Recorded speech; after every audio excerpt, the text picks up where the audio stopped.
बिस्मिल्लाहिर्रहमानिर्रहीम। आज का जो टॉपिक हम डिस्कस करने वाले हैं तो वो डार्क रिएक्शन है। लाइट रिएक्शन को हम ऑलरेडी जो है वो डिस्कस कर चुके हैं। आज डार्क रिएक्शन को डिस्कस करते हैं। तो डार्क रिएक्शन, अगर इस नेम पे थोड़ा सा गौर किया जाए और जो ये नेम इंडिकेशन दे रही है तो वो इस नाम से ही ये चीज़ जो है वो डिस्क्राइब हो रही है कि ये वो रिएक्शन होगा जो कि लाइट के एब्सेंस में होगा। Light reaction take place in the presence of light while dark reaction take place in the absence of the light. ठीक है। और दूसरी बात, डार्क रिएक्शन, लाइट रिएक्शन को हम ऑलरेडी डिस्कस कर चुके थे कि वो जो है ग्रेना में होता है। क्लोरोप्लास्ट में अगर देखा जाए तो उसमें दो मेन चीज़ें होती हैं, दो मेन पार्ट्स होते हैं, एक उसका ग्रेना होता है और एक उसका स्ट्रोमा होता है। तो dark reaction take place in the stroma of the chloroplast. ठीक है, ये स्ट्रोमा में होता है। स्ट्रोमा ऑफ क्लोरोप्लास्ट में जो है डार्क रिएक्शन होता है। ठीक है। डार्क रिएक्शन को हम लाइट इंडिपेंडेंट रिएक्शन भी कहते हैं। ठीक है, लाइट इंडिपेंडेंट रिएक्शन।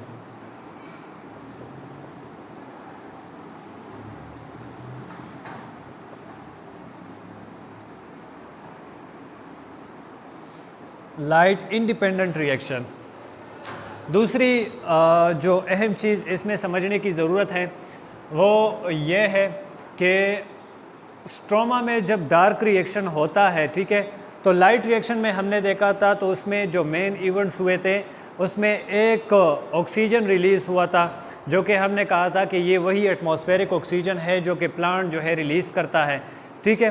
दूसरी अहम बात उसमें हमने ये की थी कि उसमें एटीपी जनरेट हो रहा है, साथ में एनएडीपी जो है वो उसकी रिडक्शन हो रही है। एनएडीपी से जो है एनएडीपीएच और एनएडीपीएच2 बन रहे थे। ठीक है। अब वही एटीपी और वही एनएडीपीएच जो है वही उसके प्रोडक्ट जो है वो डार्क रिएक्शन में यूटिलाइज होंगे। अच्छा जी, तो स्ट्रोमा में जो लाइट इंडिपेंडेंट रिएक्शन होता है तो वही एटीपी और वही एनएडीपीएच जो कि लाइट रिएक्शन में बन रहे थे वो यहाँ पे यूटिलाइज होंगे। ठीक है। दूसरी बात कि डार्क रिएक्शन जो है इसको हम केल्विन साइकिल का नाम भी देते हैं, क्योंकि इसको डिस्कवर किया था एक साइंटिस्ट ने जिसका नाम मेल्विन केल्विन था, और उसके कुछ कुलीग्स थे, यानी कि उसके कुछ दोस्त थे जिन्होंने 1950 में इसको डिस्कवर किया था। डार्क रिएक्शन जो है वो 3 मेन स्टेप्स में कंप्लीट होता है। एक को हम कार्बन फिक्सेशन कहते हैं, एक को हम रिडक्शन कहते हैं और तीसरे को हम रीजनरेशन ऑफ राइबोल्यूज बाईफॉस्फेट कहते हैं। ठीक है। जो सबसे मेन चीज़ है वो यूजुअली यहाँ पे एक एमसीक्यूज़ भी रेज होता है और लोग ज़्यादातर हमारे स्टूडेंट्स जो हैं वो इसमें कंफ्यूज हो जाते हैं कि जब हम एक रिएक्शन पढ़ते थे कि कार्बन डाइऑक्साइड जो है वो वाटर के साथ मिलके इन the presence of light with the help of chlorophyll क्या बनाते हैं, ग्लूकोज बनाते हैं भाई। C6H12O6 ऑक्सीजन यहाँ पे रिलीज़ हुआ था और वाटर जो है वो यहाँ पे as a by product obtain हो रहा है। ठीक है। तो अगर देखा जाए तो हमने इस वाटर की स्प्लिटिंग भी की थी कि ये स्प्लिट हो जाता है 2 हाइड्रोजन आयन में प्लस 2 इलेक्ट्रॉन में प्लस हाफ ऑक्सीजन में। ठीक है। तो जो ऑक्सीजन है वो इस वाटर से रिलीज़ होता है।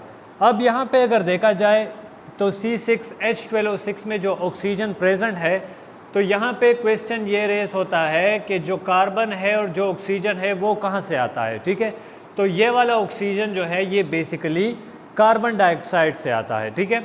और कार्बन जो है वो भी कार्बन डाइऑक्साइड से ही मिल रहा है। ये ऑक्सीजन जो रिलीज़ हो रहा है तो ये कहाँ से आ रहा है, ये बेसिकली वाटर से आ रहा है। ठीक है। और ये दो चीज़ें हम ऑलरेडी लाइट रिएक्शन में डिस्कस कर चुके हैं। ठीक है। अब डार्क रिएक्शन की जब बारी आती है तो डार्क रिएक्शन में हम इनके बारे में डिस्कस करेंगे कि कैसे कार्बन डाइऑक्साइड जो है वो कन्वर्ट होता है ग्लूकोज में, कार्बन डाइऑक्साइड कैसे कन्वर्ट होता है ग्लूकोज में, उसमें कौन कौन से इंटरमीडिएट्स जो है वो इन्वॉल्व होते हैं। तो ये जो है इस चीज़ को हम डार्क रिएक्शन में डिस्कस करेंगे। ठीक है।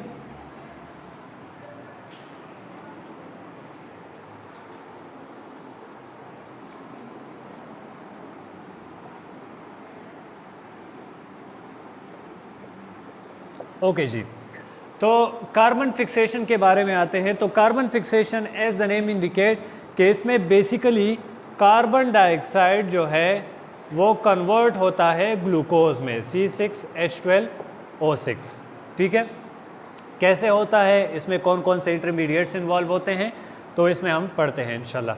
अच्छा, कार्बन फिक्सेशन में क्या होता है कि राइबोल्यूज बाईफॉस्फेट, राइबोल्यूज बाईफॉस्फेट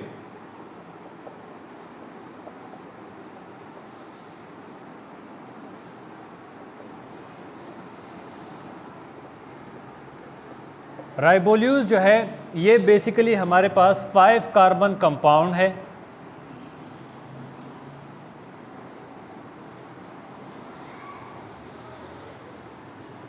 जिसके साथ 2 PO4 जो है वो अटैच होते हैं। इसको हम राइबोल्यूज बाईफॉस्फेट कहते हैं। ठीक है, राइबोल्यूज बाईफॉस्फेट जो है वो ऑलरेडी प्रेजेंट होता है कहाँ पे, स्ट्रोमा में। Ribulose bisphosphate already present in stroma. React अब कार्बन डाइऑक्साइड के साथ ये रिएक्ट करता है। कार्बन डाइऑक्साइड कहाँ से आता है, तो एटमॉस्फेयर से आता है। Carbon dioxide react with ribulose bisphosphate in the presence of enzyme called rubisco. Rubisco किसे कहा जाता है, राइबोल्यूज बाईफॉस्फेट कार्बोजाइलेज, जो कि एक एंजाइम है और हम इसको जो है most abundant protein in nature भी कहते हैं। ठीक है, अब ये राइबोल्यूज बाईफॉस्फेट जो है कार्बन डाइऑक्साइड के साथ रिएक्ट करता है तो ये कन्वर्ट हो जाता है शॉर्ट लिव 6 कार्बन कंपाउंड में। एक 6 कार्बन कंपाउंड जो है वो बन जाता है। राइबोल्यूज बाईफॉस्फेट जो है बना होता है 5 कार्बन से। एक कार्बन यहाँ से उसको मिल रहा है तो 5 कार्बन और 1 कार्बन ये जो है 6 कार्बन कंपाउंड जो है वो बना लेता है। अब ये 6 कार्बन कंपाउंड जो है वो अनस्टेबल इन नेचर है और ये सून स्प्लिट हो जाता है into 2 molecule of 3 phosphoglyceric aldehyde, 3 phosphoglyceric aldehyde.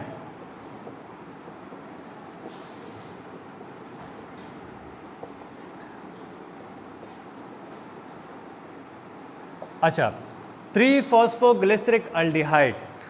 अब यहाँ पे अगर देखा जाए तो ग्लिसरिक अल्डिहाइड जो कि 3 कार्बन कंपाउंड है। ठीक है, फॉस्फोग्लिसरिक अल्डिहाइड जो है ये 3 कार्बन कंपाउंड है।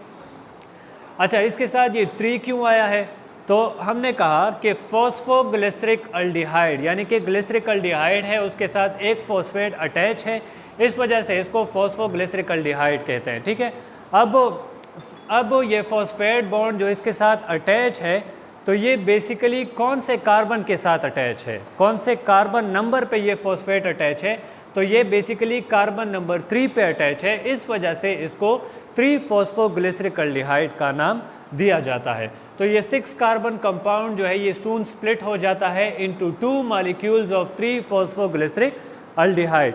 ये वाला स्टेप जो है कार्बन फिक्सेशन है। फिर उसके बाद रिडक्शन आता है। नेक्स्ट स्टेप जो है डार्क रिएक्शन का वो रिडक्शन ऑफ राइबोल्यूज बाईफॉस्फेट कहलाते हैं। फॉस्फोग्लिसरिक अल्डिहाइड जो कि कार्बन फिक्सेशन में बना था, हमने कहा था कि 2 मॉलिक्यूल्स ऑफ 3 फॉस्फोग्लिसरिक अल्डिहाइड जो है वो बनते हैं। ठीक है, अब क्या होता है कि फॉस्फोग्लिसरिक अल्डिहाइड जो है उसके साथ ATP मिलता है। अब ये ATP कहाँ से आता है, तो ये ATP बेसिकली लाइट रिएक्शन से मिलता है। ठीक है, ATP लाइट रिएक्शन से मिलता है। NADPH ये भी लाइट रिएक्शन से मिल रहा है। ठीक है, phosphoglyceric aldehyde, phosphoglyceric aldehyde 3 carbon compound है। ठीक है, तीन कार्बन से बना हुआ है और उसके साथ एक फॉस्फेट अटैच है। कौन से नंबर, कार्बन नंबर 3 पे। ठीक है, फॉस्फोग्लिसरिक अल्डिहाइड ATP के साथ रिएक्ट करता है। ATP के साथ रिएक्ट करता है तो यानी कि ये एक इनऑर्गेनिक फॉस्फेट जो है वो इसको दे देता है। ठीक है, इनऑर्गेनिक फॉस्फेट इसको दे देता है। सही है, यानी कि एक ATP इसको मिल जाता है। ठीक है, और NADPH ये भी लाइट रिएक्शन से मिल रहा है तो NADPH से एक हाइड्रोजन जो है वो इसके पास आ जाता है। ठीक है, फॉस्फोग्लिसरिक अल्डिहाइड के साथ एक फॉस्फेट आ जाता है। फॉस्फेट क्या चीज़ है, एनर्जी है। ठीक है, 7.3 किलो कैलोरीज ऑफ एनर्जी है और एक हाइड्रोजन जो है वो इसके साथ आ जाता है तो ये कन्वर्ट हो जाता है फॉस्फोग्लिसरिक अल्डिहाइड में। ठीक है, यानी कि 3-फॉस्फोग्लिसरिकल्डिहाइड जो है वो कन्वर्ट हो जाता है फॉस्फोग्लिसरेट या ग्लिसरिकल्डिहाइड 3-फॉस्फेट में, ठीक है, ग्लिसरिकल्डिहाइड 3-फॉस्फेट।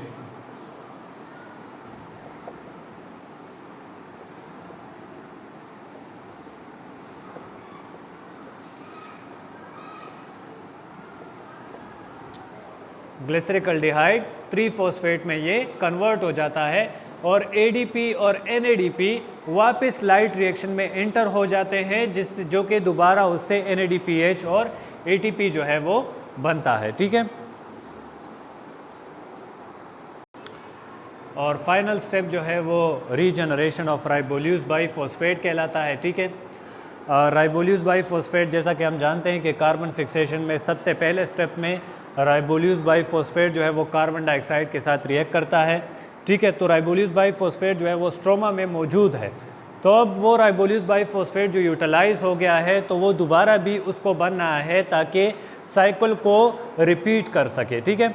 अब क्या होता है कि 6 मॉलिक्यूल ऑफ फॉस्फोग्लिसरिकल्डिहाइड जो कि रिडक्शन के नतीजे में बने थे, 6 मॉलिक्यूल ऑफ फॉस्फोग्लिसरिकल्डिहाइड से 1 मॉलिक्यूल ऑफ फॉस्फोग्लिसरिकल्डिहाइड निकल के ग्लूकोज बना लेता है। ग्लूकोज क्या है? C6H12O6, यानी कि 1 ग्लूकोज निकल के ये कन्वर्ट हो जाता है ग्लूकोज में, ठीक है। और बाकी रह जाते हैं 5 मॉलिक्यूल ऑफ फॉस्फोग्लिसरिक अल्डिहाइड। अब 5 मॉलिक्यूल्स ऑफ फॉस्फोग्लिसरिकल्डिहाइड जो है वो कन्वर्ट हो जाते हैं राइबोल्यूस बाइफॉस्फेट में, ठीक है। अगर देखा जाए तो फॉस्फोग्लिसरिकल्डिहाइड जो है ये 3 कार्बन से बना होता है और राइबोल्यूस बाइफॉस्फेट जो है ये 5 कार्बन से बना होता है, ठीक है। तो यानी कि 3 कार्बन और 5 कार्बन जो है वो बेसिकली कैसे कन्वर्ट होते हैं, तो इसमें काफ़ी इंटरमीडिएट्स इन्वॉल्व होते हैं, यानी कि ये पहले 4 कार्बन में कन्वर्ट हो जाता है, फिर ये 5 कार्बन में कन्वर्ट हो जाता है, तो ये इंटरमीडिएट से होते हुए फाइनली राइबोल्यूस बाइफॉस्फेट में कन्वर्ट हो जाता है, ठीक है। अब इसमें क्या होता है कि 3 ATPs जो है वो इसमें यूटिलाइज हो जाते हैं, यानी कि 3 ATP जो है वो कन्वर्ट हो जाते हैं 3 ADP में, ठीक है। और ये 3 ADP दोबारा जाके लाइट रिएक्शन में एंटर होके लाइट रिएक्शन के ज़रिए जो है वो दोबारा फिर ATP में कन्वर्ट होके आ जाते हैं, ठीक है। अपने नेक्स्ट वीडियो में हम इंशाल्लाह डार्क रिएक्शन के स्केच के बारे में और उसमें जितने भी ATPs कंज्यूम हो रहे हैं तो वो सारी चीज़ें हम नेक्स्ट लेक्चर में डिस्कस करेंगे इंशाल्लाह। वीडियो को लाइक कीजिए, सब्सक्राइब कीजिए, चैनल को सब्सक्राइब कीजिए, ताकि बेल बटन को प्रेस कीजिए ताकि मज़ीद नोटिफिकेशन आपको मिल सके। कोई क्वेश्चन हो, कोई क्वेरी हो तो आप कमेंट सेक्शन में पूछ सकते हैं। Thank you.